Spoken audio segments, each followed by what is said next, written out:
ليظهره على الدين كله ولو كره الكافرون سبحانك لا علم لنا إلا ما علمتنا إنك أنت العليم الحكيم رب اشرح لي صدري ويسر لي أمري واحلل عقدة من لساني يفقهوا قولي ربي زدنا علما وارزقنا فهما لا حول ولا قوة إلا بالله العلي العظيم أما بعد. Tuan-tuan perempuan, para hadirin sidang jemaah yang dikasihi sekalian, alhamdulillah, pertama dan selamanya kita memanjatkan setinggi-tinggi kesyukuran kehadrat Allah pada pagi ini dapat kita bertemu untuk meneruskan sambungan kitab Nasaihul Ibad. Muka surat 109. Itulah kelebihan.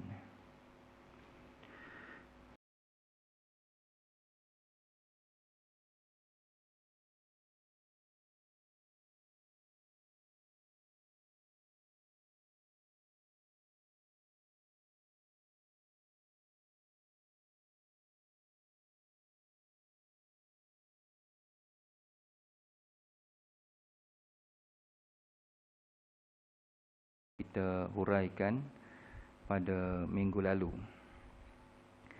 Itulah kelebihan orang yang membaca Al-Quran, yakni membaca sahaja tanpa dihafal ataupun sama ada faham mahupun tidak.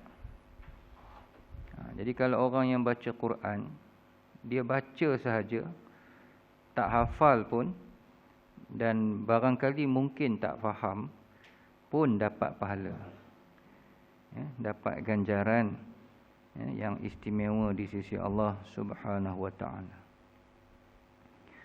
Apatah lagi bagi orang yang menghafal,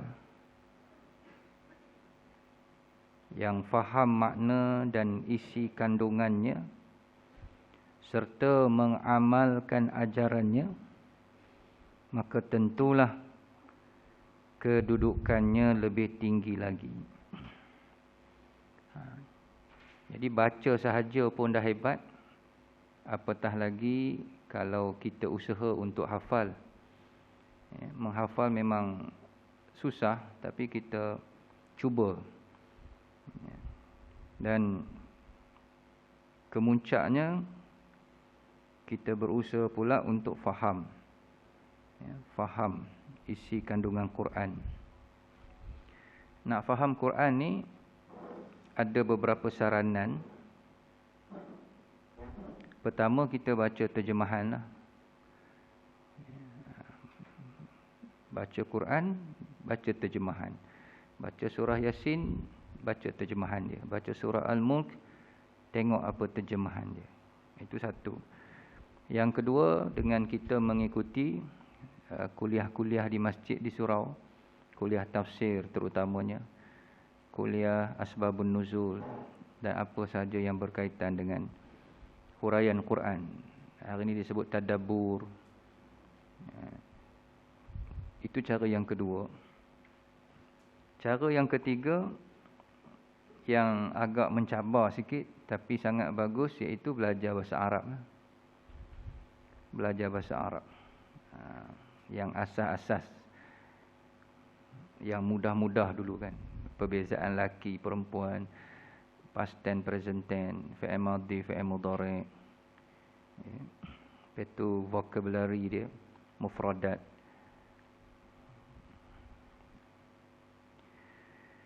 Jadi orang yang hafal, yang faham dan mengamalkan segala isi ajaran Al-Quran, maka sudah tentu kedudukannya akan lebih tinggi lagi. Baik, saya nak kongsi beberapa hadis sebagai tambahan. Hadis ni saya ambil dalam risalah kecil Fadilat Al-Quran. Kecil susunan Maulana Zakaria Kandahlawi, ya, seorang ulama hadis yang hebat. Man qara'al Qur'an fastadhharahu fa ahalla halalahu wa harrama haramahu adkhalahu Allahul jannah wa syafa'ahu fi ashratin min ahli baitihi kulluhum qad wajabat lahun nar. Riwayat Imam Ahmad dan Imam Tirmizi. Hadis ni daripada Sayyidina Ali. Barang siapa membaca Quran, menghafal Al-Quran, dia baca kemudian dia cuba hafal, dia menghalalkan apa yang halal, dia mengharamkan apa yang diharamkan oleh Allah, maka akan dimasukkan dia ke dalam syurga. Okey, yang tu mungkin biasalah, ya. Akan dimasukkan ke dalam syurga. Kemudian dia ni boleh memberi syafaat wa syafa'ahu fi ashratin, kepada 10 ahli keluarganya, yang kalau ikut 10 ahli keluarga ni sepatutnya masuk neraka. Hadis riwayat Imam Ahmad, Imam Tirmizi. Ini kelebihan orang yang menghafal Quran. Bukan sekadar dia hafal, dia mengamalkan, dia menghalalkan apa yang Allah halal, dia mengharamkan apa yang Allah haram. Boleh memberi syafaat kepada 10 ahli keluarganya, qad wajabat lahun nar. Yang mana 10 ahli keluarga ni setelah dijatuhkan hukum sepatutnya masuk neraka. Tapi dengan syafaat si penghafal Quran, maka insya-Allah, kalau Allah izinkan, kalau Allah bagi kelulusan lah. Itu yang kita kadang-kadang berebut-rebut nak hantar anak cucu kan masuk tahfiz, menghafal Quran, dan mudah-mudahan dia beramal dengan Al-Quran tu. Kok boleh dapat tumpang saham dia, ya, kelebihan yang Allah janjikan. Kemudian ada satu hadis lagi.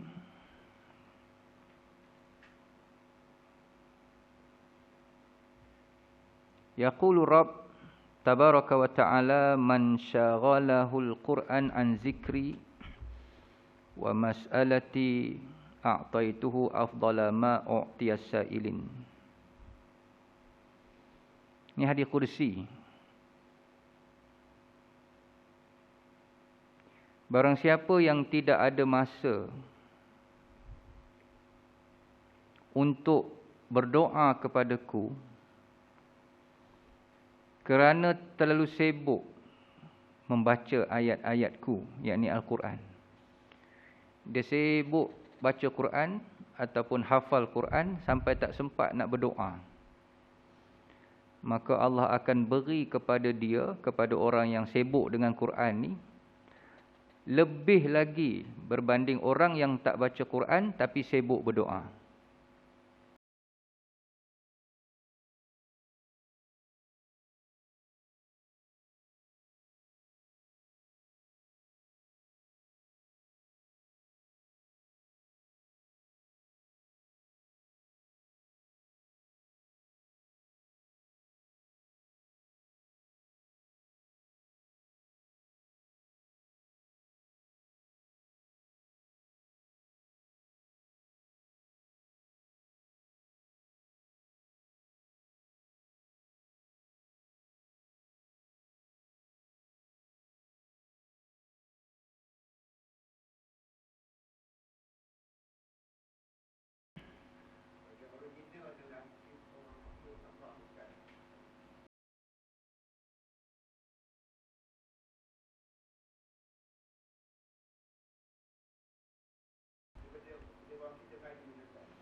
Okey.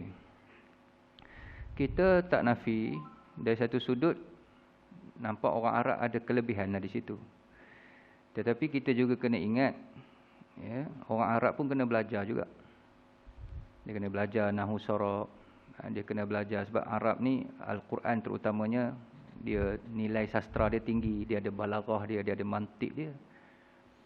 Dia tak semestinya bila Arab tu mesti A, mesti faham terus, tak. Guru saya arwah Ustaz Syari, Dia orang Malaysia lah, orang kita Melayu Kedah.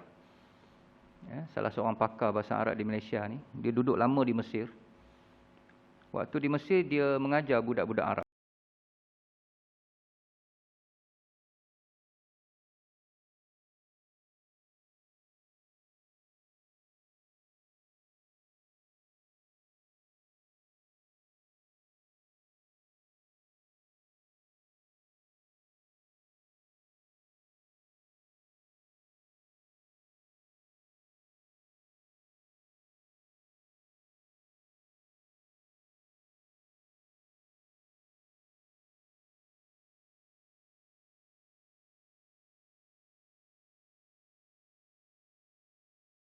Walaupun kita Melayu. Di rumah, di sana, hak tu pun kita tak tahu nak jarak ke tak jarak kan. Contoh di tu. Begitu juga Arab. Kalau dia belajar, memang advantage lah. Tapi kalau tak belajar, macam tu juga.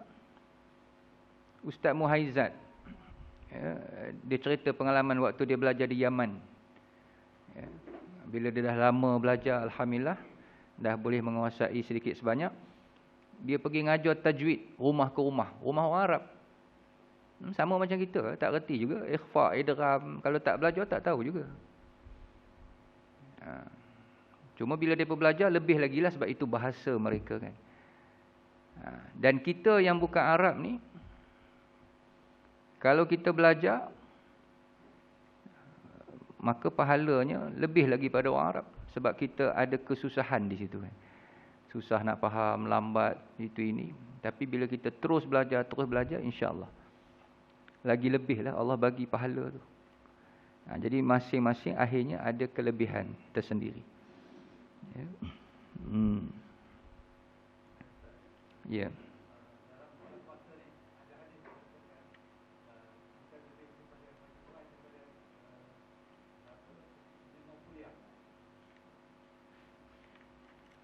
Okey. Bulan Ramadan ni ada orang kata kita kena beri tumpuan lebih kepada Al-Quran berbanding dengan kuliah. Baik. Komen saya ada benarnya, boleh terima. Boleh terima ni dalam situasi si Polan ni tadi, seseorang ni tadi, selama 11 bulan, memang dia kaki kuliah. Kan? Memang dia orang yang sentiasa hadir majlis ilmu, maka bulan Ramadan, dia nak beri tumpuan kepada ibadah khususiah, seperti bacaan Quran, tarawih, solat malam, ya, tadarus dan seumpama. Hatta Ustaz Zamri Hashim satu ketika dahulu, kita punya timbalan mufti, dia kata, anak kalau masuk Ramadan memang kuliah-kuliah tazkirah ni anak tak ambil, kata. Dia ada sebut, dia kata ikut style Imam Ahmad ke Imam Abu Hanifah, macam itulah. Adalah dia petik salah seorang imam mazhab kita ni, yang bulan Ramadan memang tumpu untuk ibadah. Tapi syarat 11 bulan tu memang mereka hidup dengan kuliah, mengajar majlis ilmu. Tetapi seandainya seseorang itu selama 11 bulan tak sempat nak datang majlis ilmu, tak sempat nak dengar kuliah tazkirah, sebab itulah kita tengok ada pihak-pihak masjid atau surau sambil buat tarawih, dia selitkan tazkirah. Nak mengambil munafaat kerana masa itulah ramai orang datang. Ya. Apatah lagi dengan hujah majlis ilmu tu wajib, fardu. Kita baca Quran ni betul lah kan, ibadat, tapi masih lagi statusnya sunat. Ada yang hujah begitu. Wajib dengan sunat, wajib perlu diutamakan. Ini untuk orang yang jarang-jarang dapat dengar kuliah majlis ilmu. Maka bagi saya, akhirnya kita imbangilah. Kita imbangi. Yang baca Quran pun baca pulun. Lepas tu kuliah pun kita dengar. Sebab bulan Ramadan ni ada hadis sebut, amalan sunat, pahalanya digandakan jadi pahala wajib. Hak wajib pula digandakan sampai 70. Jadi kalau kita baca Quran, sunat. Majlis ilmu, ilmu fardu ain pula kalau kita sentuh, jauhlah hak wajib tu lagi banyak gandaan pahalanya. Sifirnya begitu. Tapi saya tidaklah, orang kata apa, mengecam. Kalau ada mana-mana ustaz yang bulan Ramadan memang dia tak ambil tazkirah. Jadi kita kata, apalah tumpung ibadat je. Tak, memang ada ulama'-ulama' terdahulu buat macam tu. Dia kata 11 bulan dah aku mengajar, ini aku nak tumpu betul-betul solid Ramadan dengan Allah.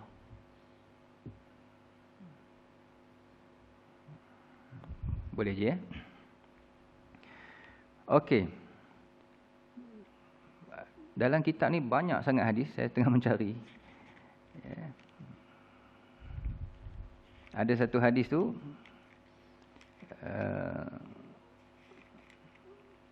ibu bapa di akhirat nanti akan dipakaikan satu mahkota kan.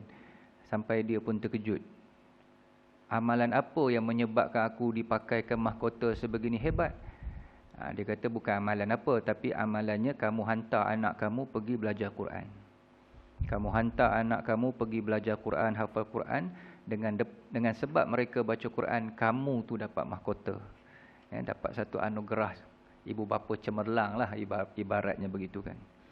Ya, itu kelebihan-kelebihan ya, berkenaan orang yang membaca, menghafal, ya, memahami Al-Quran. Sebab tu dia kata tadi, yang baca sahaja tanpa hafal, tanpa faham pun boleh dapat ganjaran pahala, apatah lagi yang menghafal, yang faham makna, yang menyebarkan Al-Quran, yang mengamalkan isi ajarannya, maka sudah tentu kedudukannya lebih tinggi lagi. Ya, lebih tinggi lagi. Abu Umar menyebut di dalam kitab At-Tizkar fi Afdhalil Azkaril Quran, bahawa yang layak dinamakan hamilul Quran adalah orang yang mampu memahami Al-Quran, mengetahui hukum hakam yang dikandungnya dan mengamalkan isi kandungannya. Di Nusantara ini penterjemah punya perenggan lah, sambungan dia, tambahan daripada penterjemah, bukan kitab asal. Di Nusantara ini telah berlaku kesilapan istilah, ya, di alam Melayu kita lah, bahawa orang yang hafal keseluruhan Al-Quran, yakni sehingga 30 juzuk, biasanya disebut sebagai Al-Hafiz, dan jika ia perempuan dipanggil Al-Hafizah. Kan?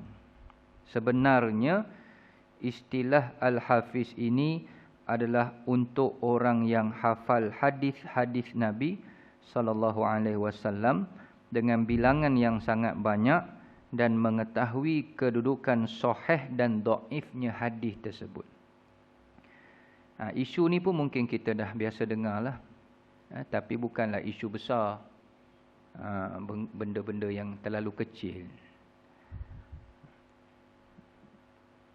Dari segi istilah ataupun dari segi bukan istilah, dari segi lurah, dari segi bahasa tu betul lah, hafiz maksudnya menjaga kan.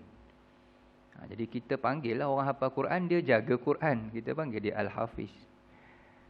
Tapi kalau ikut betul-betul disiplin ilmu tu, hafiz ialah untuk orang yang hafal hadis.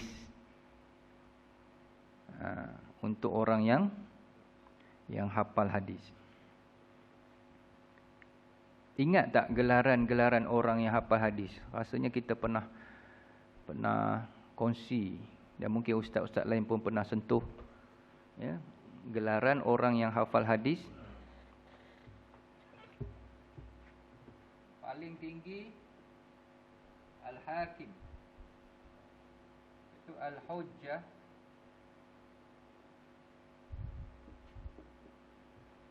lepas tu Al-Hafiz. Al-Hafiz ni nombor 3 dalam penghafazan hadis lah. Hafiz. Bawah sekali Al-Muhaddis. Ada 4. Al-Hakim. Al-Hakim ni dikatakan 700,000 ke atas dia hafal. 700,000 hadis ke atas. Macam Imam Ahmad Ibn Hanbal, Imam Malik, ya. Itu jago-jago lah. Bawah dia hujjah. Sebab tu kadang-kadang dia dapat gelaran Hujjatul Islam tu. Hujjatul Islam. Nak dapat gelaran Hujjatul Islam bukan senang. Bawah tu barulah Al-Hafiz. Ya, tak silap saya sekitar 300,000 dalam lingkungan itulah. Ya. Kemudian muhaddis. Jadi kalau orang panggil muhaddisin tu dia penghafal hadis lah, dalam 100,000. Di India, di Pakistan ada lagi, di Syria, di belah Timur Tengah. Kita Malaysia ni tak adalah kot muhaddisin ni. Di Indon pun rasa tak ada. Walaupun mereka ada usaha di pondok-pondok pesantren cuba menghafal hadis. Muhaddisin. Sebenarnya istilah Al-Hafiz ialah untuk orang yang hafal hadis dengan bilangan yang sangat banyak. Dia bawa contoh seperti Al-Hafiz Ibnu Hajar.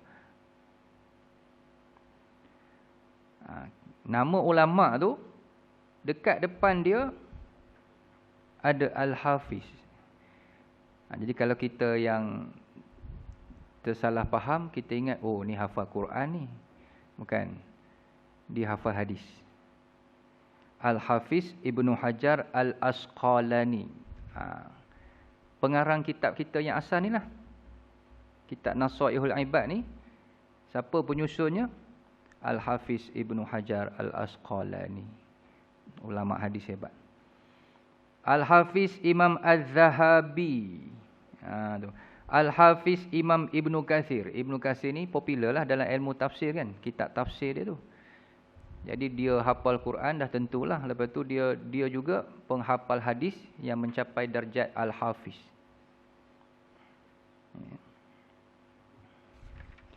Dan lain-lain. Jadi kalau kita baca nama-nama ulama, ada tertulis Al-Hafiz, itu maknanya mereka adalah penghafal hadis. Cuma kita kat Malaysia ni nak bagi beza sikit. Al-Hafiz orang yang hafal Quran duduk di belakang. Al-Hafiz yang hafal hadis duduk di depan. Macam ni Al-Hafiz Ibnu Hajar Al-Asqalani. Hafiz dulu baru nama. Kalau kita Datuk Syekh Muhammad Nur Mansur Al-Hafiz di belakang. Itu hafal Quran. Itu cara paling mudah lah kan. Jarang kita kat Malaysia Al-Hafiz depan. Kalau ada tu memang pensan lah. Pensan terkejut. Oi, ada orang hafal hadis ratus-ratus ribu. Selalunya semuanya di hujung. Almarhum Ustaz Hasanuddin Al-Hafiz. Ustaz Haruddin Al-Hafiz. Semua di belakang. Jadi hafal Quran lah tu kalau di belakang. Kalau Al-Hafiz di depan, itu menghafal hadis. Selalunya kita jumpa nama tokoh-tokoh ulama silam lah. Hak baru-baru ni tak ada dah rasanya. Ya. Tambah zaman sekarang ni zaman semua duduk dalam pen drive. Kan? Buat apa nak hafal dah, pening-pening saja. Cucuk je. Buka je handphone, type semua ada. Kan? Jadi kita dengan teknologi yang ada tu menyebabkan kita jadi malaslah nak hafal. Orang dulu-dulu tak ada kelebihan tu. Hafal siang malam. Okey. Galakkan Rasulullah sallallahu alaihi wasallam terhadap orang-orang yang menghafal Quran, ya, muka surat sebelah 110. Sememangnya lebih sesuai dengan istilah hamlatul Quran ataupun hamilul Quran. Jadi kalau ikut yang betulnya apa ustaz? Orang hafal Quran. Ni dia, hamlatul Quran. Gelaran dia. Ataupun boleh juga hamilul Quran. Boleh guna dua. Satu guna masdar, satu guna isim fa'il. Hal ini boleh dilihat dengan sepotong hadis yang mana Rasulullah sallallahu alaihi wasallam bersabda seperti mana berikut. Wa qala Rasulullah sallallahu alaihi wasallam, "Ashrafu ummati hamlatul Quran." Tu cara ngejanya. Hamlatul Quran wa ashabul lail. Semulia-mulia umatku ya, asyrafu. Asyraf ni isim tafdhil lah. Maknanya yang paling mulia. Kita sebut asyraf. Daripada kalimah syarifun.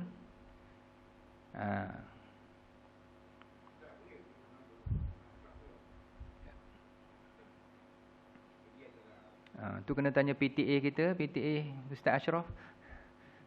Namanya Ashraf kan? Boleh, insya-Allah. Ya. Doa lah, tu doa.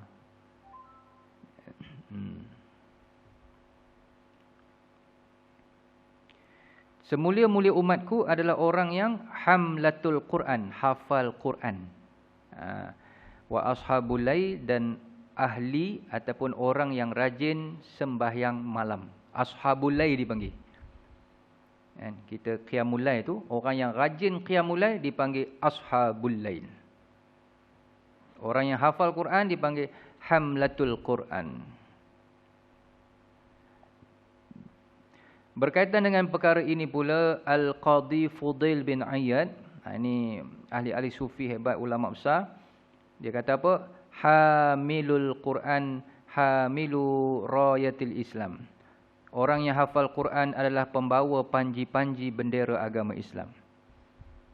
Yang tu hamilul. Jadi bezalah dia punya ejaan kan. Tapi daripada kalimah yang samalah, kata akar yang sama. Cuma satu dipanggil masdar, hamlatul tu masdar, kalau hamilul dipanggil isim fa'il, si pembuat, orang yang menghafal Quran. Hamil.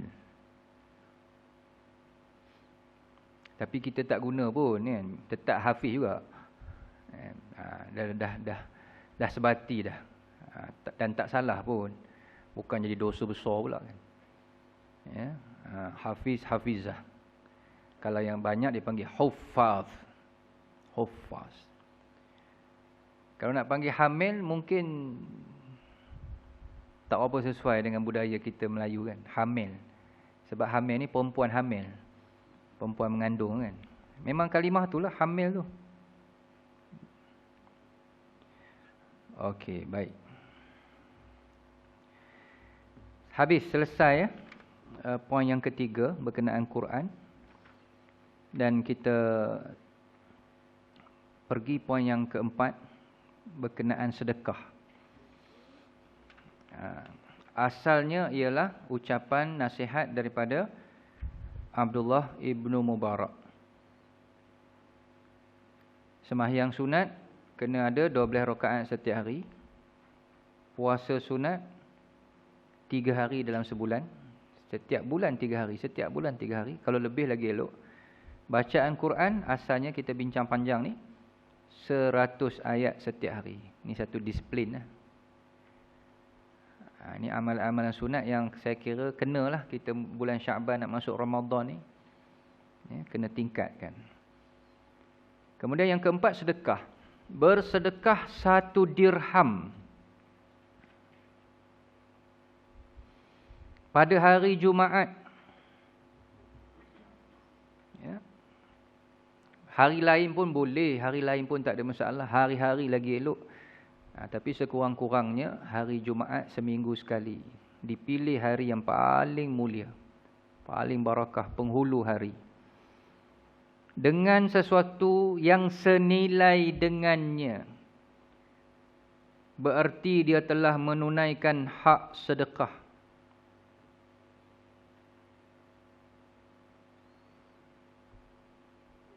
Satu dirham ni berapa tuan-tuan? Ringgit Malaysia kita.